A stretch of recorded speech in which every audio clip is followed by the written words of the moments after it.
गौतम बुद्ध जी के एक अनुयायी ने बुद्ध जी से कहा, प्रभु मुझे आपसे एक निवेदन करना है।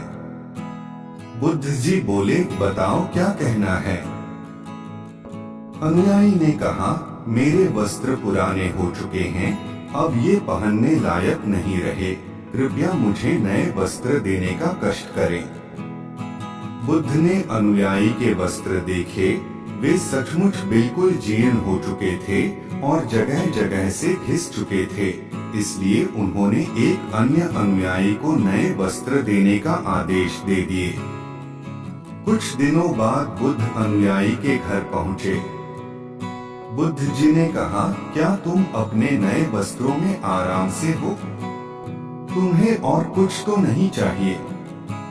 अनुयायी ने कहा, धन्यवाद प्रभु, मैं इन वस्त्रों में बिल्कुल आराम से हूँ और मुझे और कुछ नहीं चाहिए।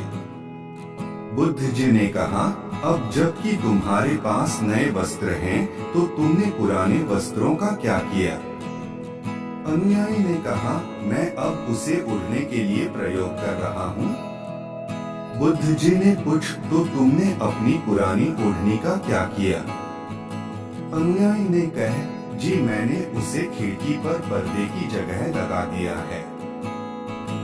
बुद्ध जी ने पूछा, तो क्या तुमने पुराने पर्दे फेंक दिए? अनुयायी ने कहा, जी नहीं, मैंने उसके 4 टुकड़े किए और उनका प्रयोग रसोई में गर्म पतीलों को आग से उतारने के लिए कर रहा हूँ। बुद्ध जी ने पूछा, तो फिर रस्सी के पुराने कपड़ों का क्या किया? अनुयायी ने कहा, अब मैं उन्हें पोछा लगाने के लिए प्रयोग करूंगा।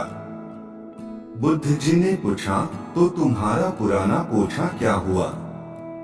अनुयायी ने कहा, प्रभु वो अब इतना तार हो चुका था कि उसका कुछ नहीं किया जा सकता था, इसलिए मैंने उसका एक एक धागा अलग कर दिए की बातियां तैयार कर ली, उन्हीं में से एक कल रात आपके कक्ष में प्रकाशित की। बुद्ध अनुयायी से संतुष्ट हो गए। वो प्रसन्न थे कि उनका शिष्य वस्तुओं को बर्बाद नहीं करता और उसमें समझ है कि उनका उपयोग किस तरह से किया जा सकता है।